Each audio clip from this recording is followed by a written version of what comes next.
11월 1일 화요일 매일 성경 묵상 나눔입니다. 오늘부터는 다니엘서를 묵상합니다. 오늘 본문은 다니엘서 1장 1절에서 7절입니다. 본문을 읽습니다.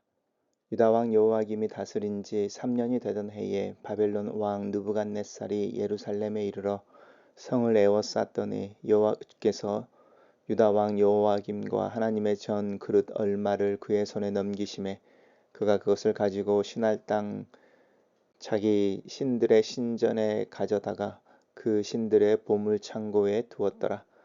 왕이 환관장 아스부나스에게 말하여 이스라엘 자손 중에 왕족과 귀족 몇 사람 곧 흠이 없고 용모가 아름다우며 모든 지혜를 통찰하며 지식에 통달하며 학문에 익숙하여 왕궁에 설 만한 소년을 데려오게 하였고 그들의 갈대아 사람의 학문과 언어를 가르치게 하였고 또 왕이 지정하여 그들에게 왕의 음식과 그가 마시는 포도주에서 날마다 쓸 것을 주어 3년을 가르치게 하였으니 그 후에 그들은 왕 앞에 서게 될 것이더라. 그들 가운데 유다 자손 곧 다니엘과 하냐냐와 미사엘과 아사랴가 있더니 환관장이 그들의 이름을 고쳐 다니엘은 베드사살이라 하고 하냐냐는 사드락이라 하고 미사엘은 메삭이라 하고 아사랴는 아벤느고라 하였더라. 오늘의 본문은 두 개의 단락으로 나눠져 있습니다. 첫 번째 단락입니다. 이제 유다 왕 여호와김이라고 하는 이제 마지막의 왕이죠. 그 다스린 지 3년에 느부갓네살 왕이 예루살렘을 포위하여 함락시키는 것에 대한 이야기를 하고 있습니다. 예루살렘이 하루아침에 멸망하는 것은 아니고요. 세 번에 걸쳐서 이제 서서히 멸망하게 되어집니다. 그래서 다니엘이 포로로 끌려갔을 때에 보면 하나님께서 여호와김과 하나님의 전 그릇 얼마를 그의 손에 넘겼다 이렇게 말하면서 예루살렘이 완전히 망한 것 또 함락되어지는 것에 대한 이야기라기보다는 중간에 어떤 약탈의 정도의 분위기로 이야기하는 게 여기에 있습니다. 그래서 일반적으로 다니엘은 예루살렘이 세 차례에 의해서 함락되어지고 포로들로 끌려올 때에 다니엘은 아마 첫 번째나 두 번째에 있었을 것이다 이렇게 이야기합니다.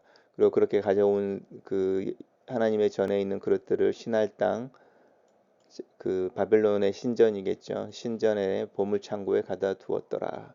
이것은 이제 전리품으로 가져와서 자신들이 믿는 신에게 헌정했다 이런 뜻이고요. 신할 땅이라고 하는 부분들 한번 생각해 보시면 우리가 아는 이제 갈대아 쪽에 이야기를 하고 있는 부분이죠. 단락을 요약해 보겠습니다. 여호와김 3년에 예루살렘과 성전이 함락되고 느부갓네살은 하나님의 전의 기구를 자기 신들의 신전 보물 창고에 둔다 이렇게 요약했습니다. 두 번째 단락입니다. 두 번째 단락에서 느부갓네살 왕이 환관장 아스부나스에게 이야기해서 왕족과 귀족 몇 사람입니다.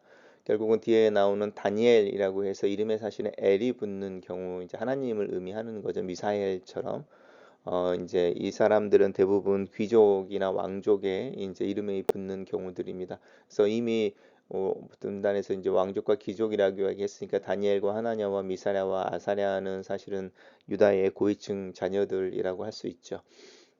데리고 오게 하는데 그들을 이제 흠이 없고 용모가 아름답고 지혜가 통찰하고 지식에 통달하며 학문에 익숙하다라고 하는 부분들인데 이제 뽑았다는 것은 이렇게 탁월한 자들 우리가 오늘날로 말하면 인재들을 뽑아서 갈대아 사람의 언어와 학문을 가르치게 하고 이제 왕의 음식이라고 하는 부분입니다. 왕이 먹는 음식 그리고 마시는 포도주에서 날마다 쓸 것을 주었다. 그러니까 왕이 얼마나 그 음식들에 대해서 풍성했는지 또 그것을 나누어 주고 또 누구에게 하사하고 이제 이런 부분에 대해서 이야기하고 3년을 그렇게 가르치게 하면 3년 뒤에 이 느부갓네살 왕 앞에 서게 될 것에 대해서 이야기하고 있고 이제 환관장이 이 다니엘과 하나냐와 미사엘과 아사랴의 이름을 바꾸는데 그 의미는 한번 찾아보시면 좋을 것 같습니다.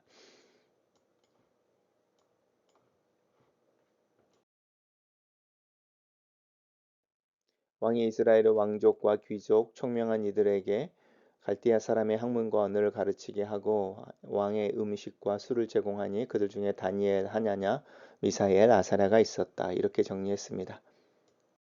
예루살렘과 예루살렘 성전이 함락된다. 하나님의 영광과 임재의 상징이 파괴된다.